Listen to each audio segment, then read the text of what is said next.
तो इस एनिमे की स्टार्टिंग में हमारा फार्मर एमसी एल दिखाई देता है, जो अपने फार्म की सब्जियों को तैयार देखकर बहुत खुश होता है, क्योंकि अब एल इन सब्जियों को रॉयल कैपिटल में बेचने जा सकता है। और एल इन सब्जियों को पैक करके निकल ही रहा होता है कि तभी एल की फार्मिंग स्किल मैक्स आउट हो चुकी होती है, जिसे देखकर एल का दोस्त टेस्टा भी हैरान हो जाता है, क्योंकि एक फिशरमैन होते हुए भी इसकी लेवल एल से बहुत कम है। पर तभी इन्हें पता चलता है कि एल की अटैक पावर बहुत बढ़ चुकी है, जिसे देखकर टेस्टा कहता है कि एल के दूसरे स्टेटस भी बहुत बढ़ गए हैं। पर तभी एल को याद आता है कि ये तो रॉयल कैपिटल के लिए जा रहा था, इसलिए एल टेस्टा को इग्नोर करके बिना देरी करे निकल जाता है और रास्ते में भूख लगने पर गाजर खाते हुए जा ही रहा होता है कि तभी एल को एक एस रैंक ड्रैगन दिखाई देता है, जो कुछ बेचारे एडवेंचरर को परेशान कर रहा होता है। इसलिए एल इस ड्रैगन का ध्यान भटकाने के लिए अपना गाजर ही दे मारता है, जिससे इस ड्रैगन के तो चीथड़े हो जाते हैं। लेकिन एल के इस सिग्मा गाजर को कुछ भी नहीं होता है और रॉयल कैपिटल की तरफ निकल जाता है, जिसे देखने के लिए ये एडवेंचरर आते हैं, पर इन्हें सिर्फ घोड़ा गाड़ी के निशान ही मिलते हैं और सोचते हैं कि ये बंदा आखिर था कौन, जो एक एस रैंक ड्रैगन को एक हमले में ही निपटाकर गायब हो गया। जिसके बाद ही हमारा वन गाजर मैन रॉयल कैपिटल में आ जाता है, लेकिन तभी एक किडनैपर लड़की को उठाकर भागने की कोशिश करता है, जिसे गेट के बाहर जाने से पहले ही एल इस लड़की को बचा लेता है। लेकिन इससे किडनैपर का माथा खराब हो जाता है और एल को मारने की धमकी देने लगता है, लेकिन एल इस किडनैपर को ही लपेट लेता है, जिसे देखकर सोचता है कि एल की फिजिकल स्ट्रेंथ भी बहुत बढ़ चुकी है, जो इसके बहुत काम आने वाली है। जिससे ये लड़की भी एल से इम्प्रेस हो जाती है और ये लड़की एल से नाम पूछ ही रही होती है कि अपना हीरो इसे सॉरी कहकर चले जाता है, क्योंकि इसे लौंडियाबाजी में कोई इंटरेस्ट नहीं है, यानी अपने सिग्मा को बस अपने काम पर फोकस करना है। इसलिए एल जल्द ही अपनी सारी सब्जियां एक दुकान वाले को बेच देता है, जिससे एल को राहत मिलती है और सोचता है कि इसे वापस घर जाकर दूसरी फसल को भी पानी देना है।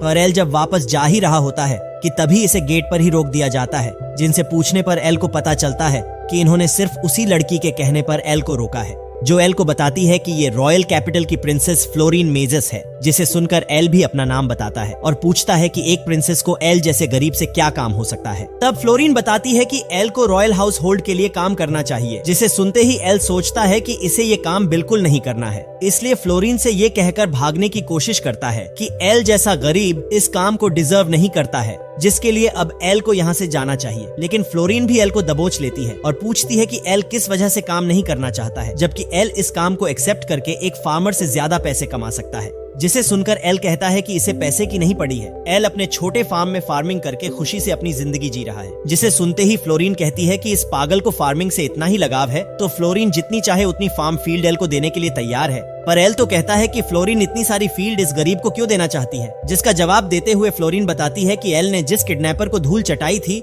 उसका एवरेज स्टेटस 500 का था, पर इस पागल को तो एवरेज स्टेटस का मतलब ही नहीं पता होता है। तब फ्लोरीन बताती है कि एक ऑर्डिनरी इंसान का एवरेज स्टेटस 50 होता है और एडवेंचरर का 130, नाइट कैप्टन का 600 और लेजेंडरी हीरो का एवरेज स्टेटस 1000 होता है। इसलिए फ्लोरीन एल का भी एवरेज स्टेटस पूछती है, लेकिन एल को याद आता है कि इसका एवरेज स्टेटस तो 60,000 से भी ज्यादा है, जिसे एल ये सोचकर नहीं बताता है क्योंकि फ्लोरीन एल को जाने नहीं देगी। पर तभी वही एडवेंचरर आ जाते हैं और बताते हैं कि कोई एस रैंक ड्रैगन को हवा में ही खत्म करके गायब हो गया, जिसका पीछा करने पर इन्हें घोड़ा गाड़ी के निशान के अलावा कुछ नहीं मिला। जिसे सुनकर फ्लोरीन सोचती है कि घोड़ा गाड़ी तो सिर्फ एल ही लेकर आया था और एल ड्रैगन को मारने जितना पावरफुल भी है, यानी वो हीरो एल ही है। लेकिन अपना गरीब हीरो तो इनकी कहानी सुने बगैर ही फुर हो जाता है। जिसे देखकर फ्लोरीन कहती है कि आज तो बच गया एल, पर मैं तुम्हारा पीछा ऐसे ही नहीं छोड़ने वाली हूँ। लेकिन तभी एक नाइट आकर बताता है कि फ्लोरीन को जल्द ही पैलेस में जाना होगा, क्योंकि इन्हें पता चला है कि हेल जोन से एक बहुत बड़ा मॉन्स्टर का ग्रुप इनकी तरफ ही बढ़ रहा है। जिसे सुनकर किंग यानी फ्लोरीन के डैड कहते हैं कि ये कैसे हो सकता है, क्योंकि हेलजोन के डिमोन किंग को हराने के बाद इंसानों और मॉन्स्टर्स ने आपस में समझौता कर लिया था ताकि दोनों स्पीसीज वाले शांति से रह सके।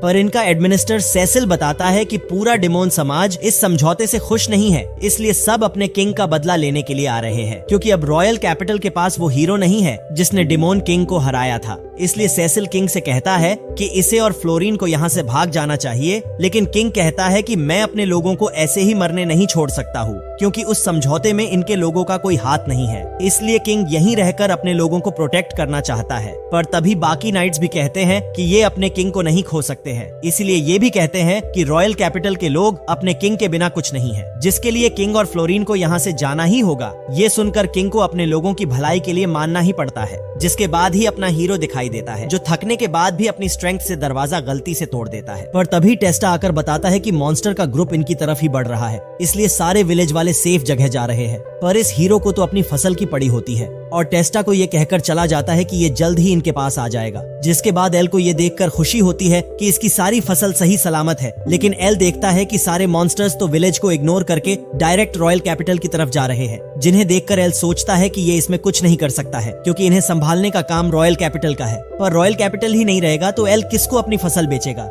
जिसके बाद ही किंग और फ्लोरीन दिखाई देते हैं, जिन्हें सेसिल इन नाइट्स के साथ किसी सेफ जगह पर ले जा रहा होता है। लेकिन इस सुनसान जगह पर आते ही ये गद्दार अपना असली रंग दिखा देता है और इन सभी को मारते हुए बताता है कि सेसिल तो बस एक फेक नाम है, इसका असली नाम तो वेंडेड है, जो डीमन समाज का अगला किंग है। और वेंडेड आराम से इन सभी को खत्म कर सकता था। और वेंडेड चाहता है कि इसे रॉयल कैपिटल सही सलामत मिले, ताकि वेंडेड किंग को मारकर और किंग का भेष बदलकर वेंडेड आराम से दोनों स्पीसीज पर राज कर सकता है। इसलिए अब वेंडेड को इनका कोई काम नहीं है। पर वेंडेड के अटैक से बचने के लिए दोनों बाप बेटी भी अपना पूरा दम लगा देते हैं, लेकिन इस शैतान के सामने इनका मैजिक कुछ नहीं कर पाता है और वेंडेड इन्हें खत्म करने के लिए एक और हमला करता है। पर तभी अपना देसी किसान कुल्हाड़ी लेकर एंट्री लेता है, जो अपनी फार्मिंग स्किल को अटैक की तरह यूज करता है, जिसे देखकर वेंडेड भी हैरान हो जाता है कि ये देसी लोग आखिर आते कहां से हैं। पर तभी वेंडेड एल पर भी हमला करने लगता है, जिसे भी एल आराम से पकड़कर वापस फेंक देता है, जिससे वेंडेड को पता चल जाता है कि एल ने ही वेंडेड के ड्रैगन और उस किडनैपर को निपटाया था।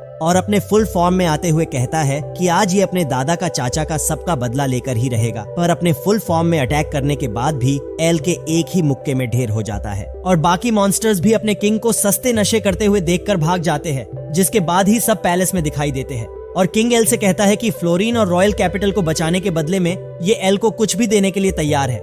अगर एल की जगह मैं होता तो जरूर वो मांगता जो तुम सोच रहे हो। पर फ्लोरीन अपने डैड को बताती है कि एल वो गरीब है जिसको अंबानी के घर से भी रिश्ता आए तो उसे ठुकरा देगा, क्योंकि इस पागल को बस अपने प्यारे फार्म में ही जिंदगी बितानी है। इसलिए फ्लोरीन कहती है कि एल को कम से कम एक फार्मिंग लैंड तो एक्सेप्ट करना ही पड़ेगा और बदले में ये बस इतना ही चाहते हैं कि एल एक एडवेंचर गिल्ड में ज्वाइन हो जाए, जिससे एल अपने फार्म के साथ रॉयल कैपिटल को भी संभाल सकता है, जिसे एल को एक्सेप्ट करना ही पड़ता है क्योंकि इनकी खुशी के लिए एल इतना तो कर ही सकता है, जिससे एल को अपनी पीसफुल लाइफ को थोड़ा मैनेज करना पड़ेगा। लेकिन इधर आकर एल को पता चलता है कि इसके साथ तो प्रैंक हो गया है, क्योंकि उस फ्लोरीन ने फार्मलैंड के नाम पर यह बंजर जमीन पकड़ा दी है। पर यह पागल फिर भी अपना वादा पूरा करने के लिए फ्लोरीन के पास आ जाता है ताकि फ्लोरीन इसे गिल्ड में ज्वाइन करा सके। तभी एल कहता है कि क्या फ्लोरीन जैसी प्रिंसेस को रॉयल पैलेस में कोई दूसरा काम नहीं है, और अगर ये ऐसे ही एक गरीब के साथ घूमती रही तो फ्लोरीन के बारे में लोग क्या सोचेंगे।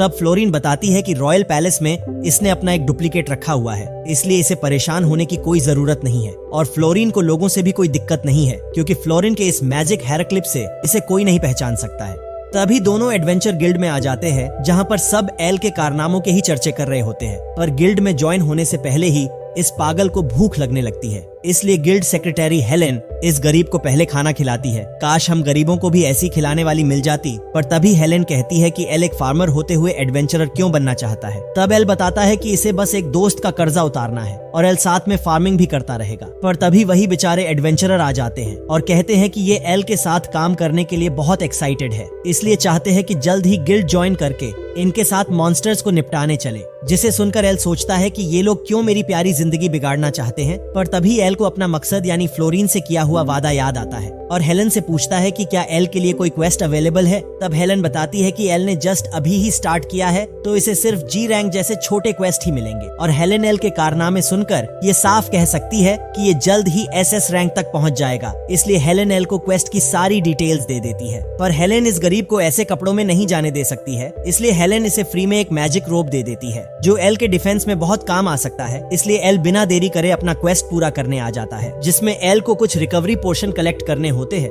पर तभी एल को मॉन्स्टर का स्केल मिलता है, जिसे देखकर एल नोटिस करता है कि इस इलाके में सिर्फ पिक्सी, ग्रिफिन और ऑर्क ही मिलने की उम्मीद है। लेकिन एल को एक वार्निंग दिखाई देती है जिसमें लिखा होता है कि ऑर्क का बच्चे पैदा करने का टाइम चल रहा है, इसलिए एल को इन हवसी ऑर्क से बचकर रहना होगा। लेकिन तभी एक फीमेल ऑर्क एल को देखकर सुहागरात मनाने के मूड में आ जाती है, जिसे देखकर हमारे हीरो की तो सारी सिग्मा पंती ही निकल जाती है। पर तभी इस फीमेल ऑर्क का काम खत्म करने हमारा सस्ता जोनी सीन्स आ जाता है, जिससे एल की जान में जान आती है और इन तीनों को बताता है कि इसे रिकवरी पोर्शन कलेक्ट करते वक्त किसी मॉन्स्टर का स्केल मिला है। जिसे देखकर जोनी भाई कहता है कि इन्होंने कई अफवाहें सुनी है कि एक ब्लैक ड्रैगन इस इलाके में घूमता हुआ दिखाई दिया था। पर इन्हें नहीं लगता है कि ये बात सच है। लेकिन तभी इनके सामने एक लंबा काला ड्रैगन आ जाता है, जिसका ऑरा फील करके ही इन सभी की गीली हो जाती है और यहाँ तक कि एल इस ड्रैगन की स्टेट विंडो को कांपते हुए देखने की कोशिश करता है। लेकिन इसके अगले ही सीन में हेलेन दिखाई देती है, जो एक बुरे सपने को देखकर उठी होती है और हेलेन नोटिस करती है कि इसे कल काम के बाद का कुछ भी याद नहीं है। इसलिए हेलेन की मोम इसे जोनी के पास मतलब डॉक्टर के पास जाने के लिए कहती है। लेकिन तभी एल दौड़ता हुआ आकर गिल्ड मास्टर को बात करने बुलाता है, जिसे उस ब्लैक ड्रैगन के बारे में बताते हुए कहते हैं कि उस ड्रैगन की अटैक पावर 2 लाख से भी ज्यादा थी, जिससे वो ड्रैगन इनकी पूरी कंट्री को पलक झपकते ही निपटा सकता है। और इन्हें पता चलता है कि उस ड्रैगन को ओरोबोरस के नाम से लोग जानते हैं। लेकिन तभी ये नाम सुनते ही हेलेन को कुछ याद आता है, जिसमें हेलेन के सामने ही इसके छोटे भाई को ओरोबोरस मार देता है, जिसे सोचकर हेलेन तो बेहोश ही हो जाती है, जिसके लिए एल भी परेशान होने लगता है और हेलेन की मोम से उसका हाल चाल पूछता है। तब हेलेन की मोम बताती है कि हेलेन बिल्कुल ठीक है, पर हेलेन की मोम एल के रोब को देखकर बताती है कि हेलेन को अपने बचपन के बारे में कुछ भी याद नहीं है और इन्होंने जब हेलेन को 15 साल पहले पहली बार देखा था, तब हेलेन के पास सिर्फ यही रोब था, जिसके बाद से ही इन्होंने हेलेन को अडॉप्ट कर लिया, क्योंकि हेलेन का कोई भी ख्याल रखने वाला नहीं था। जिसे सुनकर एल कहता है कि ये उस ओरोबोरस का काम खत्म करके ही रहेगा। इसलिए एल जांच पड़ताल करने लाइब्रेरी में आ जाता है और सोचता है कि ओरोबोरस एल से बहुत पावरफुल है, जिससे एल अपनी स्ट्रेंथ से ओरोबोरस का कुछ नहीं बिगाड़ सकता है। इसलिए एल और भी बुक्स चेक करने जाता है, लेकिन ये लाइब्रेरियन एल को इन बुक्स का एक्सेस नहीं देती है, क्योंकि एल की एडवेंचर रैंक अभी कम है। पर तभी इस गरीब की हेल्प करने फ्लोरिन आ जाती है, जिसे देखकर लाइब्रेरियन एल को बुक्स देखने देती है और दोनों को ढूंढने पर पता चलता है कि 15 साल पहले भी ओरोबोरस ने एक विलेज पर हमला किया था, लेकिन उस विलेज को खत्म करते ही ओरोबोरस वहां से गायब हो चुका था और छानबीन करने पर लोगों को मॉन्स्टर स्केल के अलावा कुछ नहीं मिला। इसलिए एल डिसाइड करता है कि बाकी की जांच पड़ताल उसी विलेज में जाकर करनी होगी। इसलिए कंपनी देने ये जिद्दी प्रिंसेस भी एल के साथ आ जाती है। लेकिन यहाँ पर आते ही एल को एक आवाज सुनाई देती है, जिसका पीछा करने पर एल को एक लड़का दिखाई देता है। लेकिन फ्लोरिन इस लड़के को नहीं देख पाती है, क्योंकि ये लड़का एक स्पिरिट होता है जो बताता है कि इसका नाम राय है और एल इसे सिर्फ इसलिए देख सकता है क्योंकि एल ने राय का ही रोब पहन रखा है। इसलिए एल फ्लोरिन को भी इस रोब के अंदर ले आता है ताकि ये भी राय को देख सके। लेकिन ये दोनों पागल तो मरे हुए बेचारे बच्चे के सामने ही शुरू हो जाते हैं। तभी राय बताता है कि ये हेलेन का छोटा भाई है, पर एक दिन जब ये दोनों भाई बहन खेल रहे थे, तभी ओरोबोरस द काला ड्रैगन विलेज में आकर सभी को मारने लगा, जिससे बचने के लिए ये दोनों विलेज से भागने लगे। पर इतने में ही ओरोबोरस इनका पीछा करने लग गया और बिना दया दिखाए ओरोबोरस ने इन दोनों पर हमला करने लगा, जिससे राय की हालत मरने जैसी हो गई। और हेलेन को रोता देख ओरोबोरस कहता है कि ये अभी तो जा रहा है, पर ओरोबोरस 15 साल बाद वापस लौटेगा और हेलेन के साथ सभी को खत्म कर देगा। इसलिए राय एल से अपनी बड़ी बहन को प्रोटेक्ट करने के लिए रिक्वेस्ट करता है। क्योंकि उस हादसे को 15 साल हो चुके हैं, इसलिए राय हेलेन के पास जल्द ही जाने के लिए कहता है, जिसे सुनते ही हमारा देसी किसान इस प्रिंसेस को बोरी की तरह उठाकर पूरी स्पीड में निकल जाता है, ताकि फ्लोरिन रॉयल कैपिटल के लोगों को प्रोटेक्ट करने की तैयारी कर सके। लेकिन इसके अगले ही सीन में हेलेन एक चाकू के साथ दिखाई देती है, क्योंकि ये पागल उस ओरोबोरस को मारने आई है। पर तभी हेलेन को एक आवाज सुनाई देती है, स्वागत नहीं करोगे हमारा। और तभी ओरोबोरस आकर हेलेन का दिमाग खराब करता हुआ कहता है कि इसकी वजह से ही राय ने अपनी जान गंवाई है, इसलिए हेलेन को जीने का कोई हक नहीं है। जिसे सुनकर हेलेन पूरी तरह से टूट जाती है,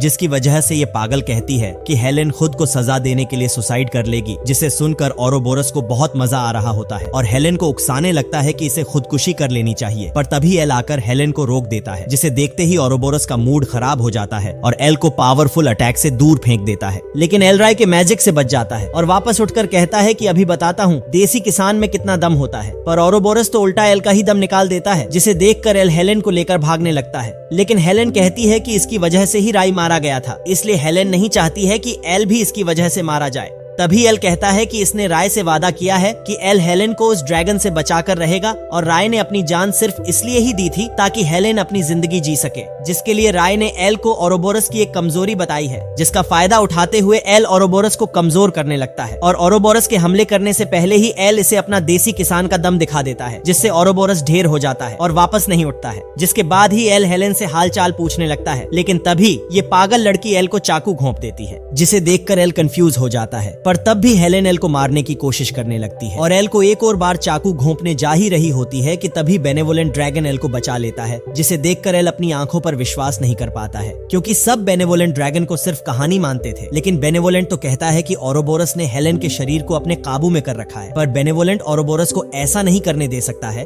इसलिए बेनेवोलेंट कहता है कि ये इसकी रिजेनरेशन पावर एल को दे रहा है, जिससे एल को ओरोबोरस को निपटाने में कोई परेशानी नहीं होगी। लेकिन बेनेवोलेंट पावर के बिना कमजोर हो जाता है और एल एल को जल्दी हेलेन को बचाने के लिए कहता है, पर ओरोबोरस तो कहता है कि एल चाहकर भी हेलेन पर हाथ नहीं उठा सकता है। लेकिन तभी अपना सख्त लोंडा ओरोबोरस की बोलती बंद कर देता है और कहता है कि एल हेलेन को बचाने के लिए कुछ भी कर सकता है। पर तब भी ओरोबोरस हार नहीं मानता है और हेलेन से निकलकर एल की बॉडी को काबू में करने लगता है। लेकिन एल को काबू करते ही ओरोबोरस एल को कंट्रोल नहीं कर पाता है, क्योंकि एल के दिमाग में फार्मिंग के अलावा कुछ भी नहीं होता है, जिससे ओरोबोरस सोचता है कि ये एल के फार्मिंग के नशे को नहीं झेल सकता है। इसलिए ओरोबोरस को बाहर निकलना ही पड़ता है। पर ओरोबोरस के कमजोर होते ही बेनेवोलेंट भी अपनी बची हुई पावर से ओरोबोरस को खुद के साथ उड़ा देता है, जिससे दोनों ही एक साथ वेनिस हो जाते हैं। जिसके बाद ही एल भी गिल्ड क्लिनिक में आंखें खोलता है, जिसे देखकर फ्लोरीन और हेलेन बहुत खुश होते हैं। तभी एल पूछता है कि क्या हेलेन अब ठीक है, पर हेलेन तो कहती है कि ये वैसे तो अब अच्छा फील कर रही है, लेकिन ओरोबोरस की वजह से हेलेन को कुछ पावर मिल गई है, जिसे देखकर एल वापस हेलेन को मारने जा रहा था। पर हेलेन बताती है कि ये ओरोबोरस की पावर को अच्छे से कंट्रोल कर सकती है और अब हेलेन इस पावर से सबकी मदद कर सकती है, इसलिए इन्हें डरने की कोई जरूरत नहीं है। जिसकी खुशी में ही सब पार्टी करने लग जाते हैं और गिल्ड मास्टर को जेब खाली करने पर मजबूर कर देते हैं। पर इधर एल नींबू पानी पीते हुए सोचता है कि इसे अपने फार्म को देखने जाना चाहिए, जिसे देखकर फ्लोरीन को भी पता चल जाता है कि ये पागल अपने फार्म के नशे में है। और तभी फ्लोरीन इससे कहती है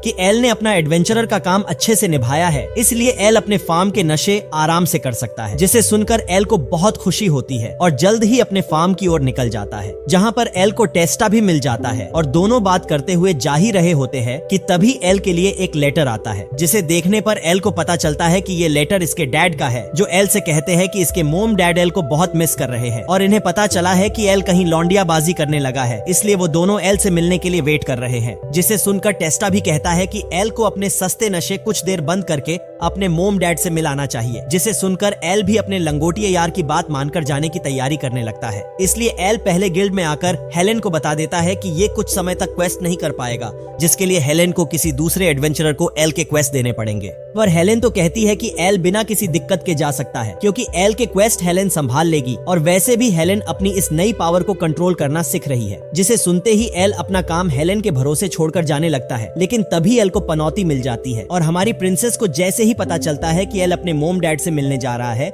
इसलिए एल के साथ चलने के लिए जिद करने लगती है। पर इस बार एल फ्लोरीन की ओर कुछ कहने से पहले ही गायब हो जाता है और अपने मोम डैड से मिलने खुशी खुशी जा ही रहा होता है कि तभी एल का सामना एक मेल ऑर्क से होता है, जो एल को अपने बच्चों की माँ बनाने में लग जाता है। जिसे रोकने के लिए एल रोने के अलावा कुछ नहीं कर पाता है। पर तभी भगवान एल की प्रार्थना सुन लेते हैं और एल को इस ऑर्क से बचाने एक नीले जुल्फों वाली लड़की आ जाती है, जो एल को ऐसी हालत में देखकर परेशान होने लगती है।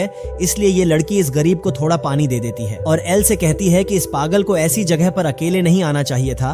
अगर वो हवसी ऑर्क एल की मार लेता तो लड़का होते हुए भी एल को प्रेग्नेंट होना पड़ता। जिसे सुनकर एल बताता है कि एल भी एक एडवेंचरर है, ये बस इन ऑर्क्स को देखकर घबरा जाता है। तभी ये लड़की बताती है कि इसका नाम रूरी है और एल से पूछती है कि एल अभी किस जगह पर जा रहा है। जिसका जवाब सुनकर रूरी कहती है कि ये भी लुरुजस जा रही है, इसलिए इन दोनों को साथ में ट्रैवल करना चाहिए। पर एल कहता है कि रूरी को ऐसे ही किसी स्ट्रेंजर पर भरोसा नहीं करना चाहिए। जिसे सुनकर रूरी कहती है कि इसे कोई दिक्कत नहीं है, क्योंकि खूबसूरत नहीं होने की वजह से रूरी को कोई पसंद नहीं करता है। लेकिन अपना ग्रीन फ्लैग कहता है कि इसे तो रूरी बहुत क्यूट लग रही है। जिसे सुनते ही रूरी ब्लश करने लगती है और अपना क्यूट रूप छुपाने के लिए इससे कहती है कि अगर एल भूल से भी रूरी को गंदी नजर से देखेगा तो रूरी एल की मुंडी काटकर हाथ में दे देगी। इसलिए एल सोचता है कि इसे रूरी के सामने झुक के रहने में ही भलाई है। जिसके बाद ही दोनों जा ही रहे होते हैं कि तभी ये किसी को आते हुए महसूस करते हैं। पर इन्हें पता चलता है कि ये तो पप्पू लेटर वाला है, जो एल के लिए एक और लेटर लाया होता है। पर एल देखता है कि इस बार ये लेटर इसकी मोम ने भेजा है। जिसे देखकर एल रूरी को बताता है कि इसके मोम डैड ने लेटर भेज कर पूरा पहाड़ बना दिया है, इसलिए ही एल ने अपने पेरेंट्स से मिलने जा रहा है। तभी एल रूरी के भी घर वालों के बारे में पूछता है, लेकिन रूरी तो कहती है कि इसके पेरेंट्स को रूरी की कोई फिक्र नहीं है, इसलिए ये अकेली ट्रैवल करके ट्रेनिंग करती रहती है। पर तभी रूरी अपने तहखाने से टेंट का सामान निकालते हुए कहती है कि इन्हें अब रेस्ट कर लेना चाहिए। जिसके बाद ही एल खाना खाते हुए रूरी से पूछता है कि ये किस काम से इस लुरुजस नाम की जगह पर जा रही है। तब रूरी बताती है कि इसे पता चला है लुरुजस में कई लोगों ने डिमोन देखे हैं, जिनसे लोगों की हेल्प करने के लिए ही रूरी ने वहां जाने का फैसला लिया है। पर एल तो पूछता है कि रूरी आखिर ऐसा काम अकेले करके क्यों अपनी जान खतरे में डाल रही है। जिसका जवाब देते हुए रूरी कहती है कि लोगों को प्रोटेक्ट करना रूरी का फर्ज है, क्योंकि रूरी हीरो की डिसेंडेंट है। जिसे सुनकर एल हैरान हो जाता है, क्योंकि ये उस हीरो के खून से बात कर रहा है जिसने डिमन किंग को मारा था। इसलिए रूरी कहती है कि ये बस इसके पूर्वज यानी हीरो की तरह लोगों को प्रोटेक्ट करने की ड्यूटी निभाना चाहती है। लेकिन एल तो कहता है कि रूरी को तब भी एक लड़की होने के नाते अपना ख्याल रखना चाहिए, जिससे रूरी भी इस पागल के जाल में फंस जाती है। क्योंकि रूरी कहती है कि एल पहला वो इंसान है जो रूरी की इतनी केयर कर रहा है, जिससे रूरी को बहुत खुशी होती है और फालतू की बात साइड में करते हुए इसे सोने के लिए कहती है। लेकिन रूरी तो एल को अपना देसी कंबल निकालते हुए देखकर पूछती है कि ये पागल इस चीज में बाहर कैसे सो पाएगा, इसलिए टेंट के अंदर चलकर सोने के लिए कहती है। पर एल कहता है कि अगर ये दोनों साथ में सोए तो 4 लोग क्या कहेंगे, और वैसे भी रूरी को किसी स्ट्रेंजर पर भरोसा नहीं करना चाहिए। जिसका जवाब देते हुए रूरी कहती है कि ये एल की मुंडी नहीं काटेगी। अगर एल को बाहर सोकर ऑर्क्स के साथ हनीमून मनाना है तो रूरी को कोई दिक्कत नहीं होगी। जिसे सुनकर हमारे सख्त लौंडे की सिग्मा पंती निकल जाती है और सोचता है कि ऑर्क से प्रेग्नेंट होने से अच्छा रूरी के हाथों मुंडी कटवाना ज्यादा सेफ होगा। इसलिए एल चुपचाप आकर टेंट में सो जाता है। लेकिन टेंट में सोने के बाद भी एल की हालत खराब हो जाती है, क्योंकि रूरी पूरी रात नींद में ही अपने पैर से जानलेवा हमले करने लगती है, जिससे एल को बहुत अच्छी नींद आती है और सुबह होते ही दोनों अपनी मंजिल की ओर निकल जाते हैं। पर लुरूजस में पहुंचते ही रूरी उदास हो जाती है, क्योंकि अब इन दोनों को अलग होना पड़ेगा। इसलिए रूरी एल से कुछ हिचकते हुए कहती है, पर एल रूरी के चेहरा देखकर ही समझ जाता है कि रूरी एल से दोबारा मिलना चाहती है। जिसे खुश करने के लिए एल इससे कहता है कि ये बस कुछ ही दिन यहाँ पर रुकेगा, जिसके बाद ये वापस अपने फार्म की देखरेख करने के लिए निकल जाएगा। इसलिए एल चाहता है कि रूरी जाते वक्त एल के साथ आए, ताकि एल अपने फार्म तक आराम से जा सके। जिसे सुनकर रूरी बहुत खुश होती है और जाने से पहले एल को अपना एड्रेस लिख कर दे देती है। जिसके बाद ही एल अपने मोम डैड से मिलने आ जाता है। लेकिन डोरबेल बजाने से पहले ही एल की मोम आकर इसकी हालत खराब कर देती है, जो अपने बेटे को देखकर खुद को कंट्रोल नहीं कर पाती है। लेकिन एल के डैड को लगता है कि कोई स्ट्रेंजर एल की मोम को छेड़ रहा है। पर बेचारे डैड को जल्द ही पता चल जाता है कि ये तो इन्हीं का बेटा है। इसलिए इसकी गलती के लिए एल की डैड की अम्मा भेन एक होने वाली है। इसलिए अपने बेटे को लास्ट बार देखकर मौत का स्वाद चखने चले जाता है। पर एल और भगवान की कृपा से एल के डैड बच जाते हैं। पर बेचारे को जमीन पर ही जला हुआ खाना खाने को मिलता है। और इधर एल इतना अच्छा खाना खाते हुए कहता है कि एल की मोम के हाथ का खाना रूरी से भी बेस्ट है। लेकिन रूरी का नाम सुनते ही मोम पूछने लगती है कि क्या रूरी एल की गर्लफ्रेंड है, और डैड तो डायरेक्ट ये कहने लगते हैं कि एल को जल्द ही शादी करके बच्चे पैदा करना चाहिए। जिसे सुनकर मोम डैड से कहती है कि तुम्हें बोलने की परमिशन किसने दी। जिसके बाद भी ये मरते मरते बचता है। जिससे एल पूछता है कि ये इन दोनों से मिलने के अलावा एक और काम से आया था, ताकि एल अपने फार्म के लिए फर्टिलाइजर खरीद सके। इसलिए एल अपने डैड से उस जगह का एड्रेस पूछता है और एड्रेस पता चलते ही अगली सुबह निकल जाता है और फर्टिलाइजर खरीद कर रूरी को ढूंढने जा ही रहा होता है कि तभी एल को किसी के चिल्लाने की आवाज आती है। जिसका पीछा करने पर एल को पता चलता है कि इस टोपी वाले बंदे ने एक डिमोन को देखा था, जिसका पीछा करने के लिए एल भी निकल जाता है, क्योंकि रूरी इसी डिमोन को मारने के लिए आई थी। पर तभी एल को एक लड़की खतरे में दिखाई देती है, जिसे एल तुरंत इस मॉन्स्टर से बचा लेता है। पर एल कुछ सेंस करता ही है कि तभी ये लड़की मॉन्स्टर में बदलकर एल पर हमला करने लगती है, जिसे संभालने के लिए रूरी भी टाइम पर आ जाती है। और दोनों इस मॉन्स्टर के बारे में बात कर ही रहे होते हैं कि तभी वही टोपी वाला बंदा आ जाता है, जो इनके लिए ताली बजाते हुए कहता है कि इन दोनों ने मॉन्स्टर्स को अच्छे से संभाल लिया है। जिसे सुनते ही दोनों कंफ्यूज हो जाते हैं कि ये बंदा आखिर कौन है। तब ये कहता है कि इसका नाम लॉकी है, और इसे ये जानकर खुशी हुई कि इन दोनों को अभी भी इसकी सच्चाई पता नहीं चली, क्योंकि रूरी जिस डिमोन के लिए आई थी वो लॉकी ही है।